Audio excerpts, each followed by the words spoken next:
ओम नमः सिद्धेभ्य। नमो अरिहंताणं, नमो सिद्धाणं, नमो आयरियाणं, नमो वज्रायाणं, नमो लोये सव्यसारूढम्। मंगलम भगवान वीरो, मंगलम गौतमो बलि, मंगलम कुंद कुंदाख्यो, जैन धर्मोस्तु मंगलम। सर्वमंगल मांगल्यम सर्वकल्याणकारकं, प्रदानं सर्वधर्माणां जयनं जयतु शरणं। मंगलमय मंगल करण वीतराग विज्ञान, नमो ताहि जाते भय अरिहंतादि महा। करि मंगल करु हो महान, ग्रंथ करण को काज, जाते मिले समाज सब, पावे निज बलिराम। आचार्य कल पंडित टोडरमल जी के मोक्ष मार्ग प्रकाशक ग्रंथ में उन्हीं के एक रहस्यपूर्ण चिट्ठी पर अपनी चर्चा चल रही। आचार्य कल पंडित टोडरमल जी ने केवल एक चिट्ठी नहीं लिखी, इसी टोडरमल जी के एक और चिट्ठी परमार्थ वचनिका के नाम से भी इसमें है। मोक्ष मार्ग प्रकाशक उपादान निमित्त चिट्ठी भी है। कई चिट्ठियां लिखी उन्होंने, लेकिन गंभीर रूप शास्त्र से हमारे लिए इन 2 या 3 चिट्ठियों का यहां पर वर्णन दिया गया है। तो अपनी पूर्व में भूमिका के संबंध में चर्चा ये चल रही थी कि आचार्य कल पंडित टोडरमल जी हमारे लिए उस सम्यक दृष्टि जीव के अनुभव की दशा बताते हुए ये कहते हैं कि सम्यक दृष्टि जीव के लिए मति श्रुत ज्ञान ही सम्यक दर्शन प्रकट करने में निमित्त है। लेकिन सम्यक दर्शन प्राप्त करने में मति श्रुत ज्ञान निमित्त कैसे बन सकते हैं? क्योंकि मति श्रुत ज्ञान का तो 5 इंद्रिय और मन के द्वारा ग्रहण किया जाता है। तो क्या 5 इंद्रियों और मन से क्या हम भगवान आत्मा को जान सकते हैं? भाई 5 इंद्रियां और मन तो रूपी पदार्थ को अपना विषय बनाता है। यहाँ बाहर को जानता है, रूपी द्रव्य को प्रकाशित करता है। तो मति श्रुत ज्ञान का जो विषय है 5 इंद्रिय और मन, उन्हीं 5 इंद्रिय और मन से क्या भगवान आत्मा भी दिखने में आता है? तो कहते कि हाँ, भगवान आत्मा भी 5 इंद्रिय और मन से देख सकते हैं। तो मुझे आंसर दो कि हम कैसे देख सकते हैं? क्योंकि केवल नेत्र इंद्रिय से जाने हुए पदार्थ में हमें यह दिखाई देता है कि ये सड़क है, ये मकान है, ये घर है, ये सब कुछ है। लेकिन नेत्र इंद्रिय का विषय जब विषय में आता है, जब हमारे सामने कोई मकान, कोई सड़क, कोई व्यक्ति होता है। लेकिन आत्मा तो अमूर्तिक है, उसका कोई शरीर है नहीं, और उस शरीर नहीं होने पर वो हमें नेत्र इंद्रिय से कैसे जानने में आएगा? अच्छा चलो, नेत्र इंद्रिय छोड़ो, आत्मा की कोई आवाज भी नहीं आती है कि जिससे कर्ण इंद्रियों के माध्यम से ग्रहण कर सके। आत्मा को स्पर्श इंद्रिय से भी नहीं जाना सकता, क्योंकि उसका कोई आकार ही नहीं, उसका कोई शरीर ही नहीं है जिससे जाना जा सकता हो। रसना इंद्रिय के कारण आत्मा का कोई स्वाद भी नहीं है कि चलो, जैसे कोई भी ऐसी चीज होती है जो, जैसे जल है, तरल पदार्थ है, आंखों से पानी की तरह दिखाई देता है, लेकिन पीते हैं तो हल्का सा तो ठंडेपन का तो स्वाद आ ही जाता है। तो मुझे बताओ, आत्मा में ऐसा कौन सा गुण है जिसको चखने से हमें सम्यक दर्शन प्रकट हो जाए और आत्मा दिख जाए? स्पर्शन हो गया, रसना हो गया, घ्राण। अब चलो, कोई ना कोई इंद्रिय ऐसी तो होगी आत्मा के अंदर जो हमारे आजू बाजू में ऐसी विचरण करे ना, तो एक मध्यम मध्यम धीमी सी, बिल्कुल है ना, ऐसी स्मेल आए जिस स्मेल से मुझे पता चल जाए कि ये आत्मा है। बताओ, ये सब गुण आत्मा में है? बोले नहीं, ये सब गुण आत्मा तो है नहीं। अभी अमूर्तिक प्रदेशों का पुंज, प्रसिद्ध ज्ञानादि गुणों का धारी जो हमारी अमूर्तिक तत्व आत्मा है, अब वो आत्मा हमें मति श्रुत ज्ञान के पूर्वक जानना है। आई बात? और मति श्रुत ज्ञान का उपयोग जब तक 5 इंद्रियों और मन ना हो, तब तक उसका ज्ञान नहीं हो सकता। तो मुझे मति श्रुत ज्ञान से आत्मा को जानने के लिए किसी न किसी प्रकार का आकार चाहिए। तो पंडित टोडरमल जी ने कहा, है ना? कौन है? कौन है? नहीं है, नहीं है, नहीं है। बोले, जो तुम 5 इंद्रिय और मन कह रहे हो, उसमें 5 इंद्रिय तो रूपी पदार्थ को ही जानती हैं, लेकिन एक जो मन है ना, कौन? मन, वो मन अरूपी पदार्थ को भी जान सकता है। क्या बात कर रहे हो? बोले, हाँ भैया, कल इतने उदाहरण दिए थे। हमने कहा अमेरिका, आप पहुंच गए 1 मिनट में अमेरिका। हमने कहा समोसरण, आप पहुंच गए 1 मिनट में समोसरण। हमने कहा सिद्धों सम बैठे हुए हैं, तो पहुंच गए हम सिद्धालय में। बताओ क्या टिकट लगी? हाँ, इसलिए संगी मन वाला ही, असंगी तो सम्यक दर्शन प्राप्त कर ही नहीं सकता, क्योंकि वो 5 इंद्रिय से मन को, आत्मा को जानना कोशिश करेगा। मन उसके पास है नहीं। मन एक ऐसा द्रव्य है जो द्रव्य अरूपी द्रव्य को, अरूपी पदार्थ को विषय बना सकता है। और पता, अरूपी मन जो विषय बनाता है, वो 5 इंद्रियों के द्वारा जाने हुए विषय से कई गुना अधिक जानता है। क्या बात कर रहे हो? मैं तो ये जानता हूं कि जो नेत्र इंद्रिय से जाना जाएगा, सिर्फ वो ही जानने में आएगा। तो यहां पर बताओ, मैं आपको दिख रहा हूं कि नहीं? हाँ जी कि ना जी? हाँ जी। तो कितना देख रहे हो आप मुझे? केवल आपके सामने मैं बैठा हूं, प्रवचन कर रहा हूं, पीछे स्क्रीन लगी हुई है, बस आगे एक दीवार है, दीवार के बाद आपको कुछ नहीं दिख रहा है। दिख रहा है क्या? नहीं। अब जरा 5 इंद्रियों का उपयोग कर लो। 5 इंद्रियों में क्या इस दीवार के उस तरफ चखने की सामर्थ्यता है? घ्राण इंद्रिय में क्या दीवार के उस तरफ सूंघने की सामर्थ्यता है? कर्ण इंद्रिय में दीवार के उस तरफ सुनने की सामर्थ्यता है? नहीं है। अब 5 इंद्रियों को तो कर दो एक तरफ, अब करो मन को खड़ा। किसको? मन को। अब आप मन के द्वारा इस दीवार के पीछे जानने की कोशिश करो। एक कमरा दिख रहा है आपको? हाँ, अभी उतनी दूर नहीं ले जा रहे हैं, अभी डीजल कम है गाड़ी में, अभी यहीं तक ले जा रहे हैं आपको। मन के द्वारा पीछे एक कमरा है, कमरा के पीछे एक संत भवन बना हुआ है, उसके पीछे एक गली गई हुई है, गली जाके भैया के घर के यहाँ पर निकलती है, फिर वहां से मार्केट में जाते जाते हम मेन रोड पर पहुंच जाते हैं। देखो, आपका मन दीवार के पार चला गया कि नहीं चला गया है? और जैसा है वैसा ही दिख रहा है कि जैसा नहीं है वैसा दिख रहा है? वैसा ही दिख रहा है। चलो, एक बात तो पक्की है, क्योंकि हमने नेत्र इंद्रिय के माध्यम से पहले उस वस्तु को पहचान चुके हैं, इसलिए मन प्रमाणित हो गया कि हम बात सही जान रहे हैं। अब ऐसी जगह की कल्पना करो जहां पर आप नहीं गए। शिखर जी, सब लोग गए? ऐसी जगह बताओ जहां नहीं गए हो। जैसे दिल्ली सब लोग गए? अरे आजकल तो इतने साधन है पंडित जी, आप तो कहीं का नाम बोलोगे, हम वहां गए। हाँ चलो, मैं आपको एक कल्पना करके बताता हूं कि यहां से 7 समुंदर पार एक लंदन जगह सी जगह है, वहां पर 2005 में एक जिन मंदिर की प्रतिष्ठा हुई थी।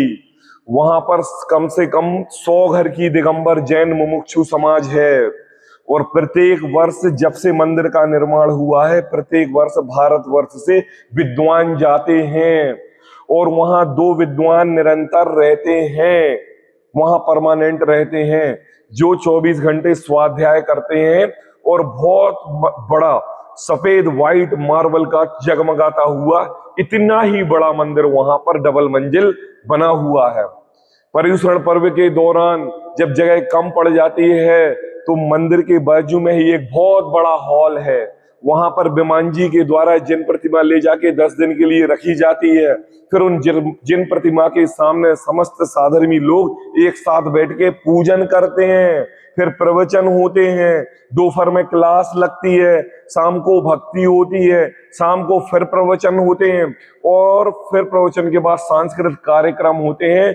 10 दिन तक लंदन में रहने वाले समस्त साधर्मी भाई अपने ऑफिस की छुट्टी कर देते हैं, अपने दुकान की छुट्टी कर देते हैं, केवल प्रवचन, स्वाध्याय, पूजा पाठ, इन 10 दिनों में केवल धर्मांतरण से रहते हैं।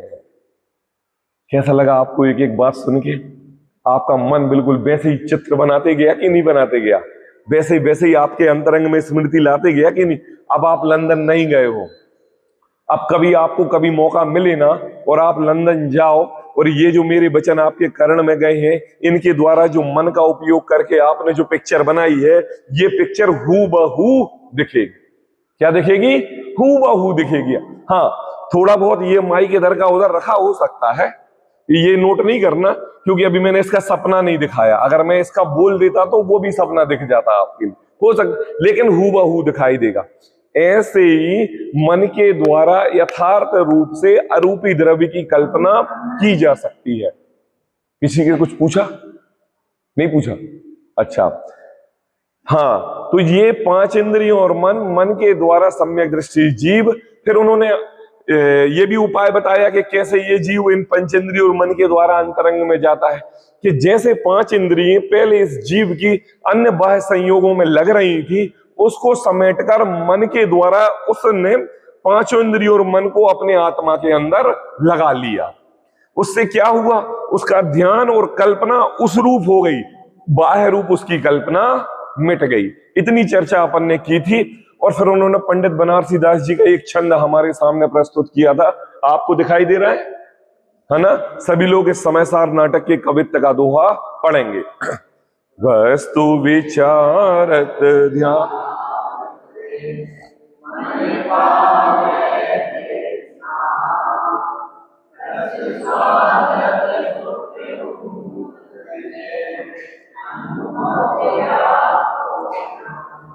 अब पंडित टोडरमल जी ने यहाँ बनारसी दास जी का ये छंद देके इस बात को पक्का कर दिया कि सम्यक दृष्टि जीव की अपने अंतरंग में रुचि आत्म ध्यान से चलती है। और ध्यान का स्वरूप क्या है? विदाउट सम्यक दर्शन पूर्व, बिना सम्यक दर्शन के पहले इस जीव का सच्चा ध्यान नहीं हो सकता। क्या? बिना सम्यक दर्शन के पूर्व इस जीव का सच्चा ध्यान नहीं हो सकता। तो क्या हम ध्यान करना बंद कर दें? तो क्या हम साधना करना बंद कर दें? तो क्या हम पूजा पाठ करना बंद कर दें?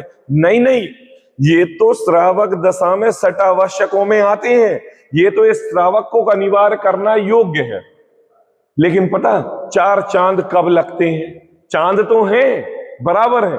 देव पूजा, गुरु उपासना, स्वाध्याय, संयम, तप, ध्यान, स्वाध्याय, सब कुछ है। 6 अंतरंग तप और 6 बहिरंग तप, लेकिन वो चांद के समान हैं। और अगर उनको हमें दृढ़ करना है, गाढ़ा करना है, जो शुभ रूप प्रवृत्ति में हम रत रह रहे हैं उसको शुद्ध परिणति में लेके जाना है, तो हमें उस पर 4 चांद लगाने पड़ेंगे। वो 4 चांद है सम्यक दर्शन। क्या है वो? सम्यक दर्शन।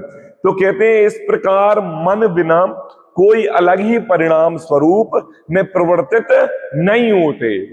पता, जब ये जीव अपना फर्स्ट टाइम पहले मन लेके जाता है, क्या लेके जाता है?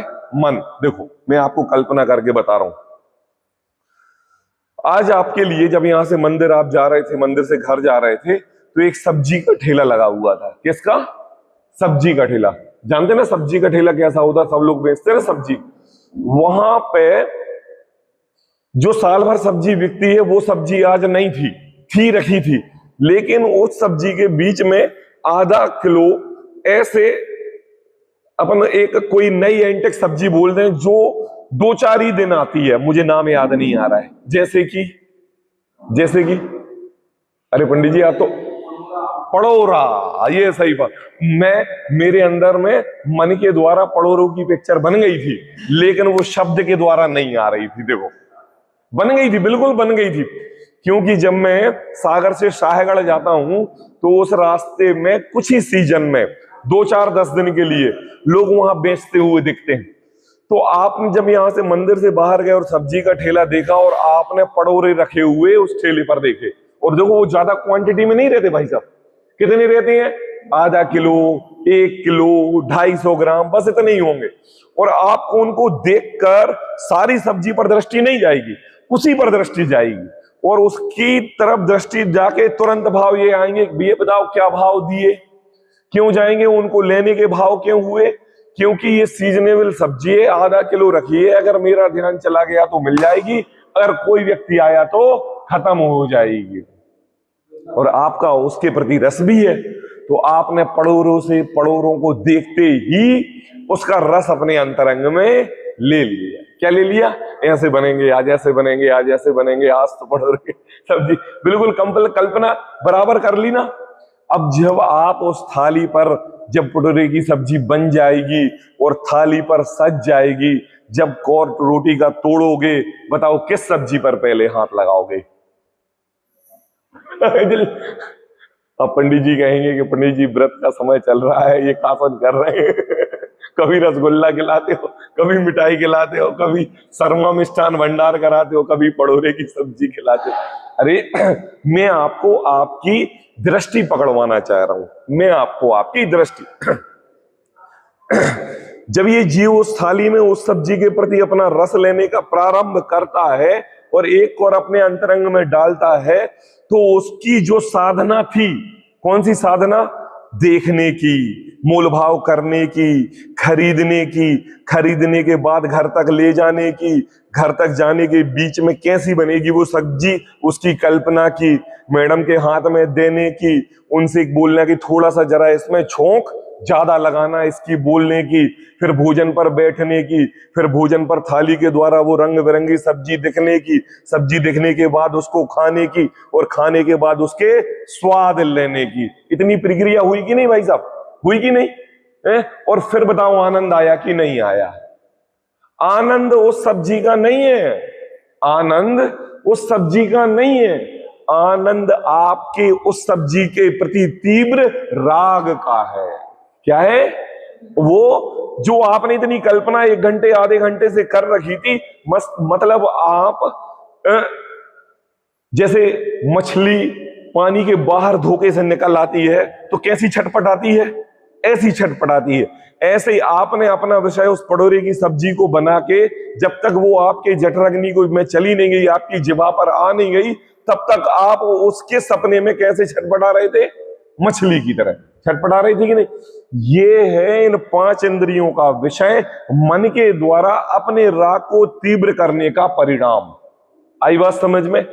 अब सेम टू सेम, अभी तक ये मिथ्या दृष्टि जीव इन 5 मन, इस 5 इंद्रियों और मन को विषयों के चाहने में तड़फड़ा लग करके चाह रहा था। ये तो एक उदाहरण दिया। आप दुकान में लगा लेना, आप मकान में लगा लेना, आप मोबाइल में लगा लेना, आप साड़ी में लगा लेना, आप अंगूठी में लगा लेना, आप सोने की चेन में लगा लेना, आप कुर्ते पजामे में लगा लेना, आप 4 व्हीलर में लगा लेना, आप हवाई जहाज में लगा लेना, आप किसी तीर्थ यात्रा की लगा लेना, सब एज यू विश। क्यों? क्योंकि इस संसारी जीव की इच्छाएं बहुत हैं, इच्छाएं बहुत हैं और साधन आइटमें बहुत कम है, आइटमें बहुत कम है, इसलिए डिमांड बनी रहती है, इसलिए डिमांड बनी रहती है, कभी खत्म नहीं होती। क्यों? इच्छाएं बहुत है, आइटमें कम है।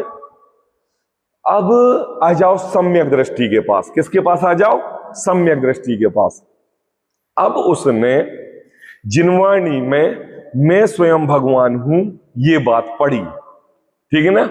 मैं स्वयं भगवान हूं ये बात पढ़ी। कल्पना करना कि मंदिर से जाके जैसे एक मिथ्या दृष्टि ने सब्जी के ठेले पर पड़ोरे देखे थे, आई बात समझ में?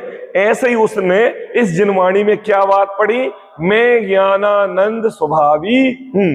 बस, कोई अंतर नहीं है भाई साहब। सम्यक दृष्टि और मिथ्या दृष्टि में इतना ही अंतर है। मिथ्या दृष्टि के समस्त गेयों को जानने के छटपटाने में लग जाते हैं और सम्यक दृष्टि के गे को जानने में नहीं, मैं स्वयं ज्ञानानंद हूं, इसमें लग जाते हैं। अब जो आप अपनी इस तरफ कल्पना कर रहे थे, अब यहां पर मैं ज्ञानानंद स्वभावी निज चैतन्य परमात्मा हूं, मेरे में अनंत गुण है, मैं लोकाकाश प्रमाण अनंत गुणों का पिंड हूं, मेरे अंतरंग में 47 शक्तियां रूप तो मुख्य रूप से और अनंत शक्तियां विद्यमान हैं। मैं भी अपने स्वरूप में निज परमात्मा स्वरूप को ध्याकर सिद्ध के समान हो सकता हूं। मैंने अनंतों बार भगवान की दिव्य ध्वनि केवल ज्ञान साक्षात सुन के मैं स्वयं परमात्मा हूं ऐसी बात सुनने में आई, लेकिन इस शरीर के कारण मैं निज परमात्मा नहीं देख पा रहा हूं। लेकिन जिनवाणी में अगर कही है और आप्त वचन है, जिन गुरुओं के द्वारा बताई गई है, तो मैं प्रमाणित करता हूं कि मैं स्वयं भगवान हूं। अब आपने अपनी सब्जी मिसेज के हाथ में दे दी, ये कल्पना थी, कहां? लेके घर तक जाने के बीच में। आई समझ में आ रहा भाई साहब? पंडित जी कल्पना समझ में आ रहा? हाँ हाँ, नहीं हमारे लिए तो सब पंडित जी हैं, इसलिए जो तत्व की बात करे वो तत्व वो पंडित जी है। बिना रुचि के इस जीव को जिनवाणी सोहाती नहीं। ये कल्पना मैंने कर दी, और ये सम्यक दृष्टि की कल्पना। अब आप घर में पहुंच गए।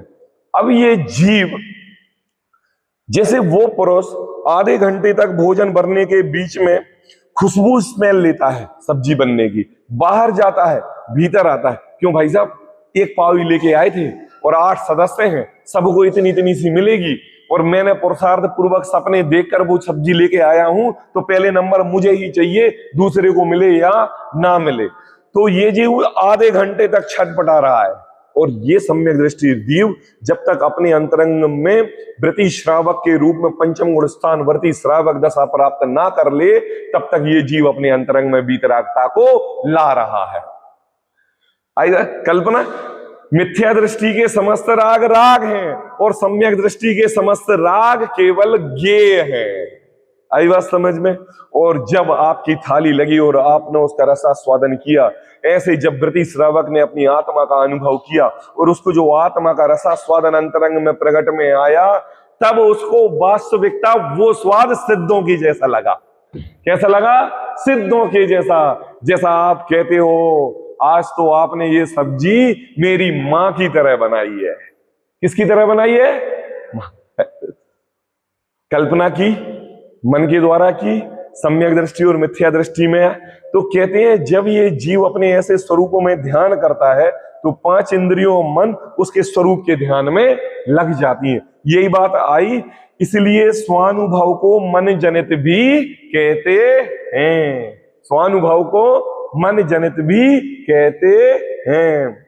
अतः अतेंद्रिय अतेंद्रिय कहने में और मन जनित कहने में कोई विरोध नहीं है, विवक्षा भेद नहीं है।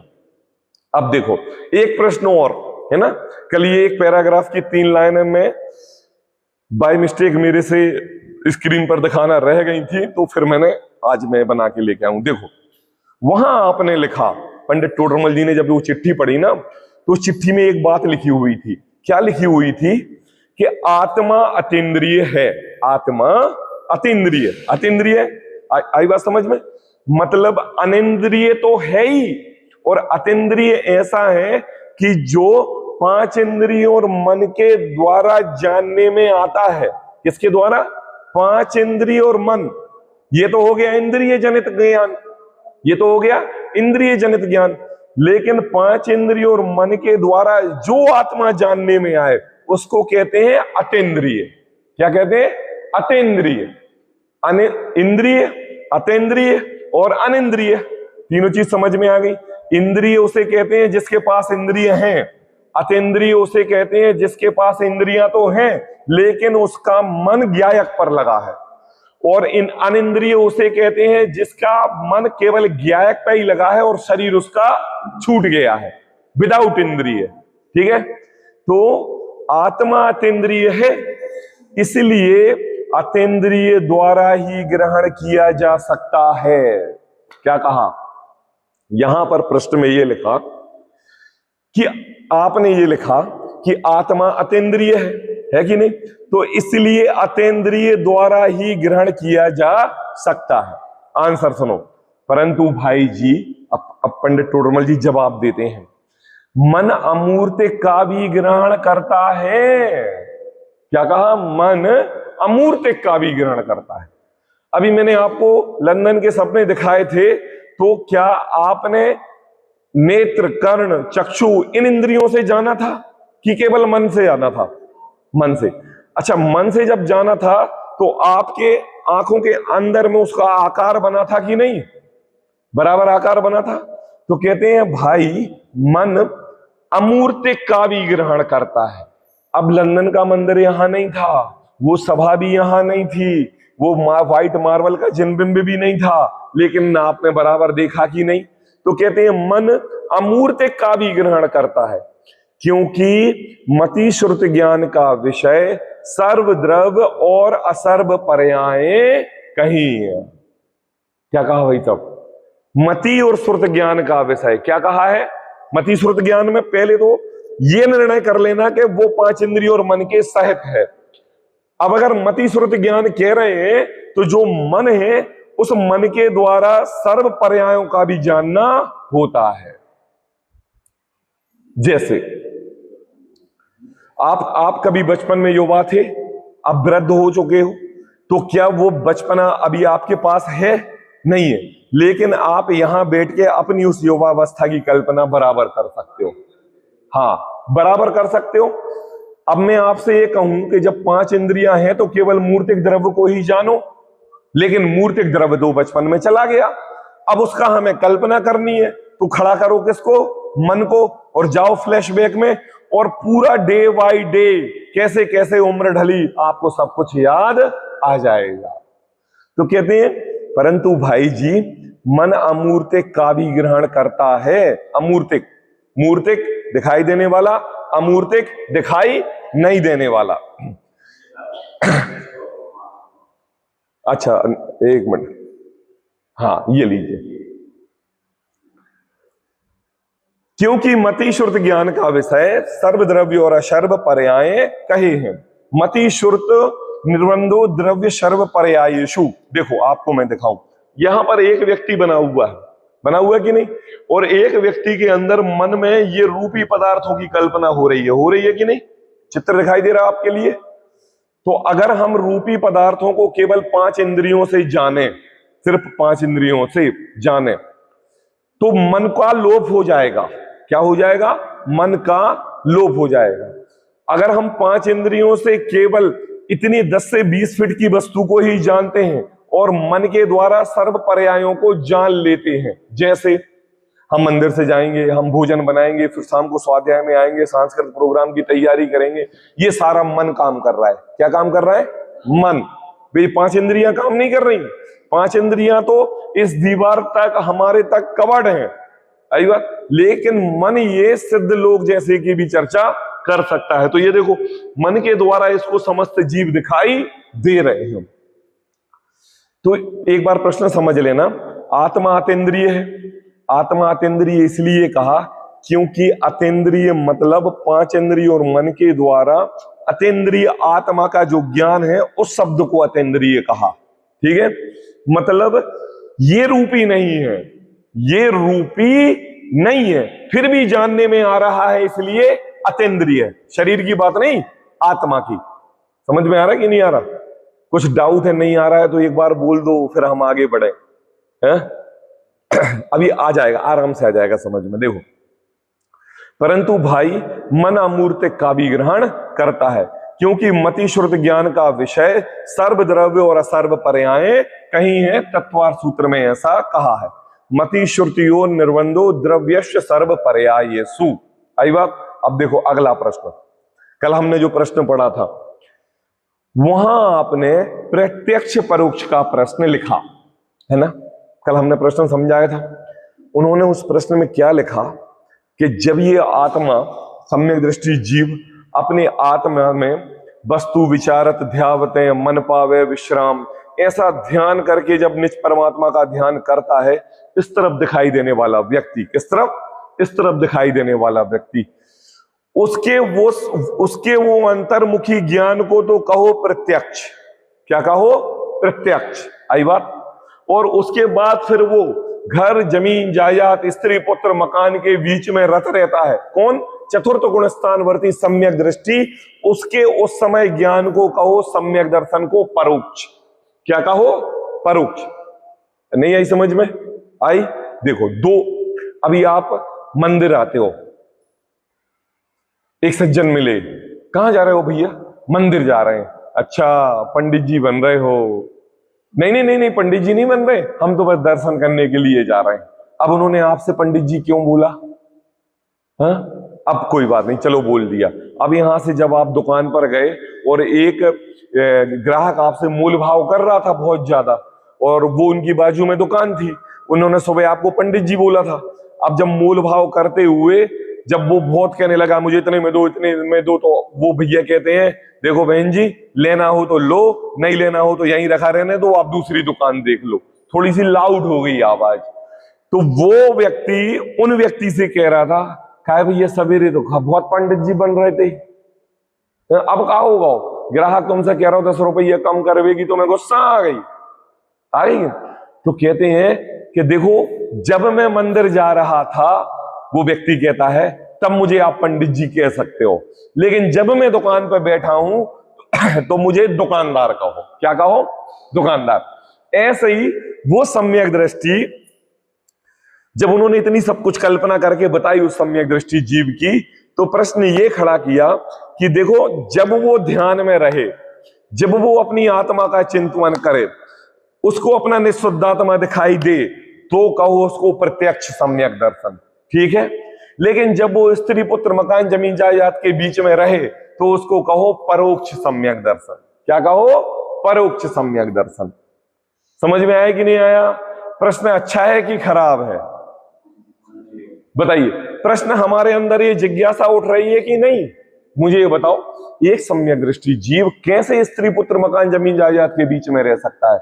जो हमारे अरहंतों का लघुनंदन कहलाता है, वो लघुनंदन कैसे कैसे घर जमीन जायदाद मकान आदि निर्माण आदि कार्य करा सकता है?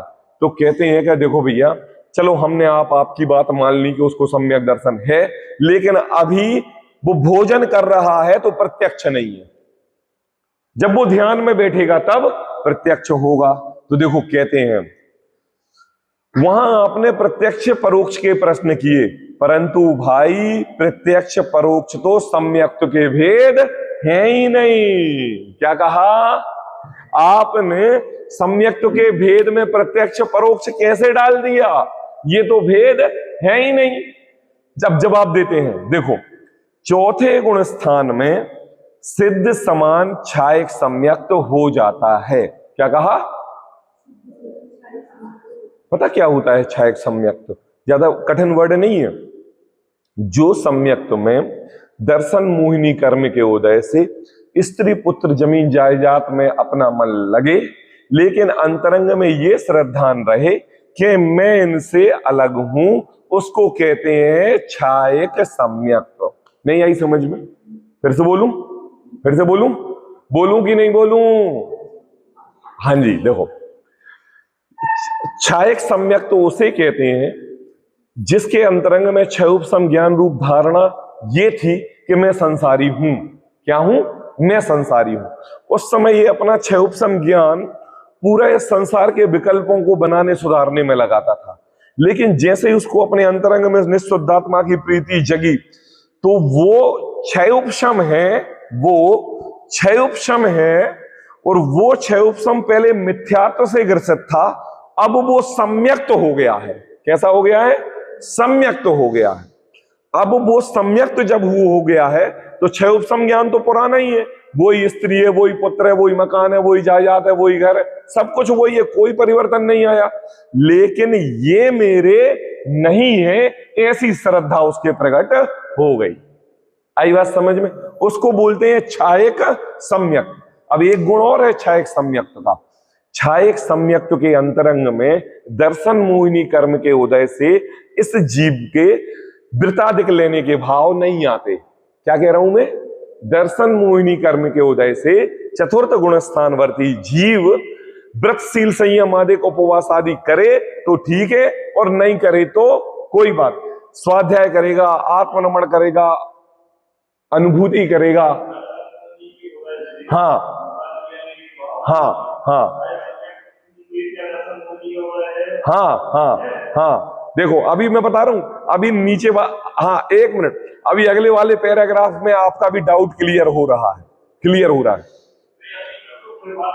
नहीं अब भी होगा, 5 मिनट में ही होगा। देखो यहां पर बाबूजी ने जो हमसे ये कहा कि उनके, आप ये समझ रहे हो कि दर्शन मोहिनी कर्म का क्षय होके इस जीव को छायक सम्यक्त हुआ है, आप यही कह रहे हो। अगर उसके दर्शन मोहिनी कर्म का उदय आवरण हट जाए तो वो पंचम गुण स्थानवर्ती श्रावक हो जाता है। कौन सा? क्या क्या? हाँ नहीं, फिर वो चारित्र, अभी वो स्टेप बाय, पहले दर्शन तो सुधारो, पहले अंतरंग श्रद्धा में तो प्रकट करो, चारित्र में तो वो आएगा ही आएगा। सुनना एक मिनट ध्यान से। छायक सम्यक्ति जीव स्त्री पुत्र मकान जमीन जात के सब जगह रहते हुए अपने आप को उनसे अलग मानता है। क्या मानता है? अलग मानता है। लेकिन अगर पत्नी ने यह कहा कि भोजन कर लो, तो भोजन करने के लिए बैठेगा। ये किस कर्म के उदय से बैठ रहा है? मोहिनी कर्म के उदय से। किस कर्म के उदय से? मोहिनी। ये मेरी स्त्री है, ये मेरे पुत्र हैं, ये मेरा मकान है, ये मेरा घर है, ये मेरी जायदाद है। आई बात? अगर हम उसको ये कहें कि सम्यक दर्शन प्राप्त हुआ है और दर्शन मोहिनी का उदय गया और चारित्र मोहिनी के उदय पूर्वक वो वृत्ति श्रावक हो गया, तो फिर तो उसको बीतरागी नग्न दिगंबर वेश धारण करके मुनि बनना पड़ेगा। हाँ, तो वो करेगा, लेकिन अंतरंग में श्रद्धा तो जगानी पड़ेगी। यहां पर देखो, जो आप भाई साहब प्रश्न कर रहे हैं, ये हूबहू मिथ्या रूप मान्यता वहां पर बैठे हुए जीवों की भी थी, बिल्कुल आप ही की तरह।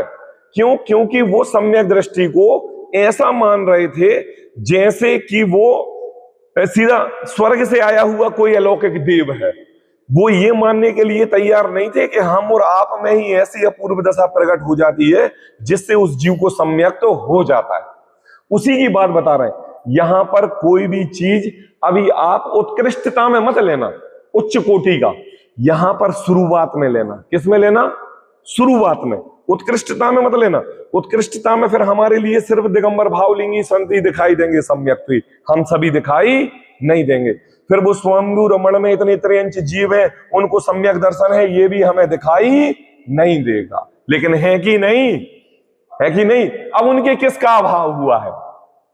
उनके किसका अभाव हुआ है बताओ? स्वयंभू रमण समुद्र, हाँ, वो कौन से? छह उपसमतम। तो यहां कहते हैं देखो, चौथे गुण स्थान में सिद्ध समान छायक सम्यक तो हो जाता है। अभी नेक्स्ट स्लाइड का विषय इधर चल रहा है, आगे वाली स्लाइड में ये सब है ना? आएगा, अब भी आएगा 5 मिनट में। देखो, चौथे गुण स्थान में सिद्ध समान छायक सम्यक तो होता है, इसलिए सम्यक तो केवल यथार्थ श्रद्धान रूप ही है। वह सम्यक्ति बाबूजी, वह सम्यक्ति शुभ अशुभ कार्य भी करता रहता है। अब आएगी समझ में? आप आइए, लाइन में आई।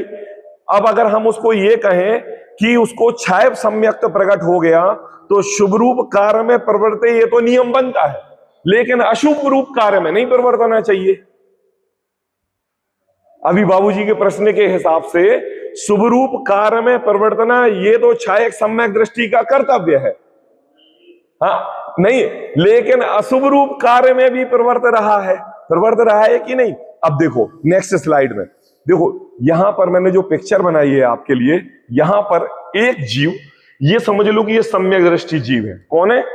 सम्यक दृष्टि जीव। अब वो यहां खड़े होकर विचार कर रहा है। किसका विचार कर रहा है?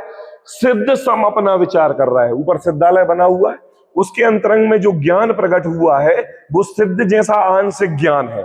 आई बात? अब वो दो म्यान रूपी तलवार में प्रवेश कर रहा है। कैसी?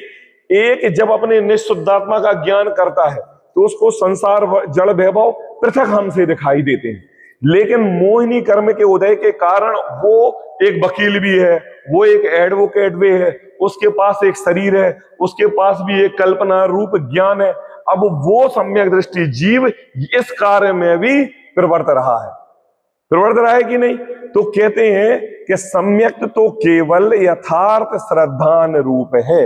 बाबूजी, अभी फर्स्ट स्टेज की शुरुआत में केवल यथार्थ श्रद्धान रूप ही है।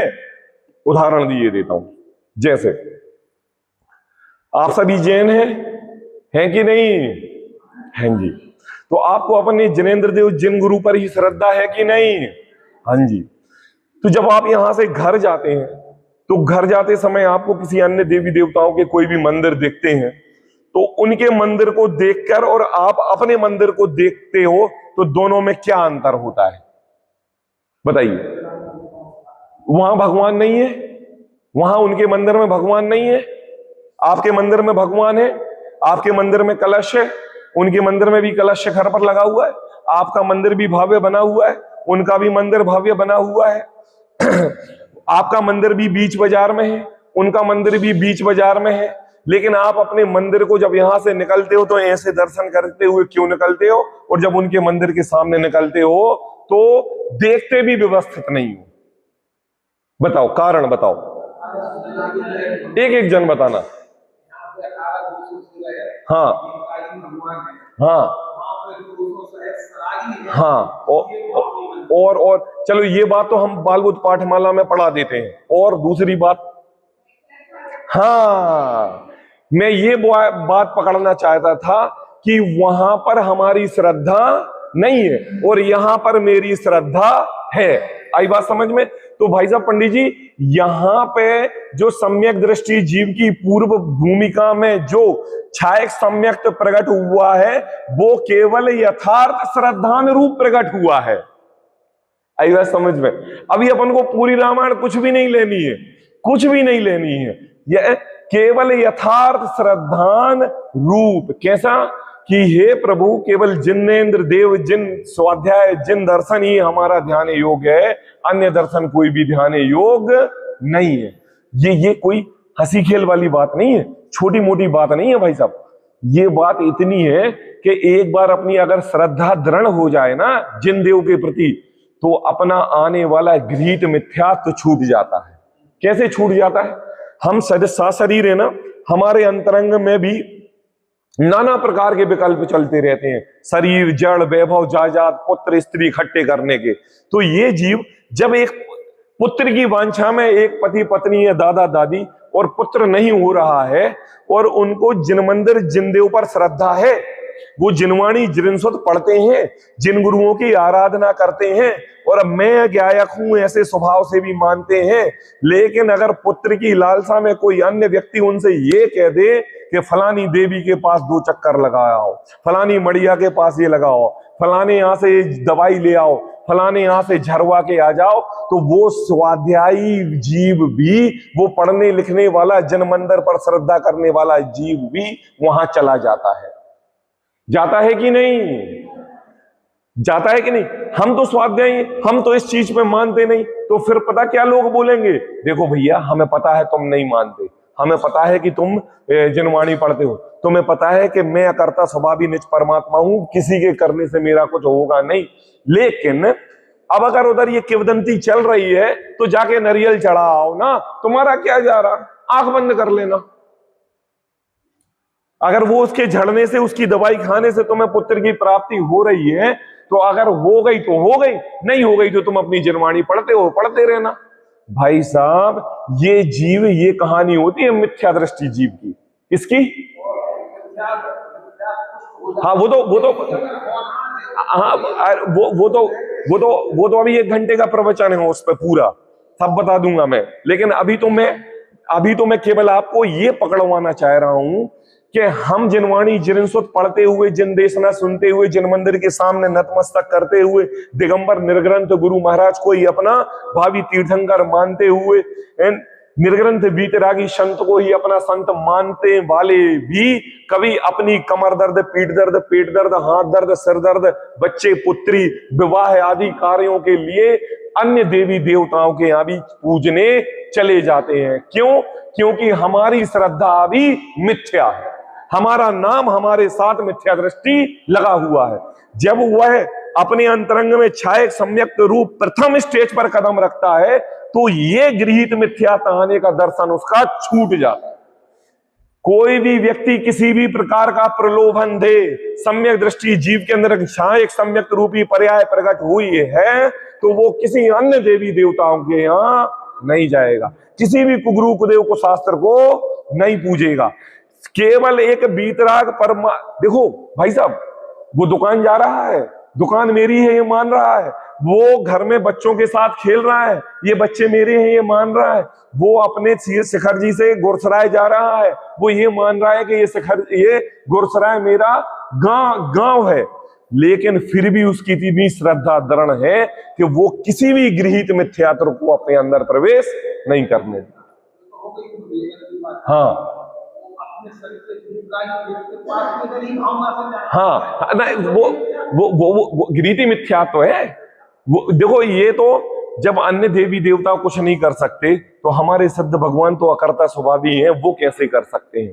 है? कैसे कर? वो आपको सुखी कर सकते हैं क्या? वो आपको दुखी सा कर सकते हैं? आप उनको नारियल चढ़ाओ, आप उनको पुंज चढ़ाओ, आप उनको पुंज ना चढ़ाओ, आप उनको बादाम सस्ती चढ़ाओ, आप उनको लौंगे महंगी वाली चढ़ाओ, उनको कोई फर्क पड़ने वाला नहीं है। भाव सहित बंध है जो कोई। आई बात समझ में? तो ये जो प्रारंभिक दशा की यहां पर बात हो रही है, समझना बिल्कुल। मैं समझ रहा हूं कि आप लोग जानते हैं, समझे। अभी नेक्स्ट उसमें देखो, आप देखो सब कुछ आया हुआ है, देखो देखो आई, क्या बात है, आ गई, हाँ ठीक है। इसलिए आपने जो लिखा था यहां पर देखो, उपशम सम्यक्त लिखा है, छायक सम्यक्त और छाय उपशमिक सम्यक्त लिखा हुआ है। और यहां इस जीव की 3 दशाएं बताई हुई हैं। एक ये दशा जो चतुर्थ गुण स्थानवर्ती श्रावक की है, सम्यक दर्शन पूर्वक, और एक ये दशा जो वृत्ति श्रावक के रूप में 6वें और 7वें गुण स्थान में झूलते हुए दिगंबर मुनिराज की है, और एक ये दशा अरहंत परमेष्टि स्वरूप 4 घातीय कर्मों 6 करके अनंत चतुष्टय रूप जो विराजमान हुए। 3 दशा आपके सामने दिख रही हैं। अब देखो पढ़ते हैं। इसलिए आपने जो लिखा था उसके उत्तर में निश्चय सम्यक्त प्रत्यक्ष है और व्यवहार सम्यक्त परोक्ष है। अब देखो ये टोडरमल जी नहीं कह रहे हैं, ये 2 बातें, निश्चय सम्यक्त और व्यवहार सम्यक्त, ये टोडरमल जी नहीं कह रहे हैं। ये कौन कह रहे हैं? जिन्होंने पत्र में लिखा था। आई बात कि आपने जो लिखा था कि निश्चय सम्यक्त प्रत्यक्ष है और व्यवहार सम्यक्त परोक्ष है, परंतु ऐसा नहीं है, परंतु ऐसा नहीं है। मतलब ये बात लिख के सम्यक दृष्टि जीव जब घर दुकान जमीन जायदाद में रहे तो उसका सम्यक तो परोक्ष हो जाता है। जब वो जिन देश में जिनवाणी जिन स्रोत में रहे तो उसका सम्यक तो क्या हो जाता है? प्रत्यक्ष हो जाता है। ऐसी बात नहीं है, ऐसी बात नहीं है, परंतु ऐसा नहीं है। सम्यक्त के 3 भेद हैं। किसके भेद हैं? सम्यक्त के 3 भेद। वहां उपशम सम्यक्त और छायक सम्यक्त तो निर्मल है। कौन सा? उपशम सम्यक्त और छायक सम्यक्त तो निर्मल है। कैसा है? पूर्ण शुद्ध निर्मल। ओके, क्योंकि वे मिथ्यात्व के उदय से रहित है ना। और जो हाँ हाँ हाँ 6वें गुण स्थान से, क्योंकि वे मिथ्यात्व के उदय से रहित हैं। और देखना, और जो क्षय उपशम सम्यक्त है वो समल है। भाई साहब, क्षय उपशम सम्यक्त है वो कैसा है? समल। क्या है? पहले क्षय उपशम सम्यक्त, पहले क्षय उपशम सम्यक्त, हाँ चतुर्थ गुण स्थानवर्ती जीव, डायरेक्ट 6वें 7वें गुण स्थानवर्ती वाला सम्यक्त तो कैसे प्रकट होगा? क्रमशः यही है। देखो हाँ बताएं। हाँ, 7वें गुण स्थान से 6वें से ऊपर जब जाएगा तो बाकी के सम्यक्त प्रकट होंगे। देखो पहले नंबर आप स्टेज याद करो। पहले आप ये मत करो हमें मता है आपकी दृष्टि में केवल भावलिंगी दिगंबर संत मुनिराज ही दिख रहे हैं, मुझे मालूम। यहां अभी उनकी चर्चा नहीं है, अभी हमारी चर्चा चल रही है, आप लोगों की चर्चा चल रही। हमें मालूम है आप अभी उनके गुण भेद करेंगे ना, तो जो उपशम सम्यक्त और क्षय सम्यक्त है इनका भी अंश क्षय उपशम सम्यक्त में पाया जाता है। क्या कह रहा हूं? पाया जाता है, लेकिन अभी इसकी चर्चा नहीं है, अभी इसकी चर्चा नहीं है, ये शुरुआत की चर्चा है। तो कहते हैं देखो, क्योंकि वे मिथ्यात्व के उदय से रहित हैं और जो क्षय उपशम सम्यक्त है वह सामल है, क्यों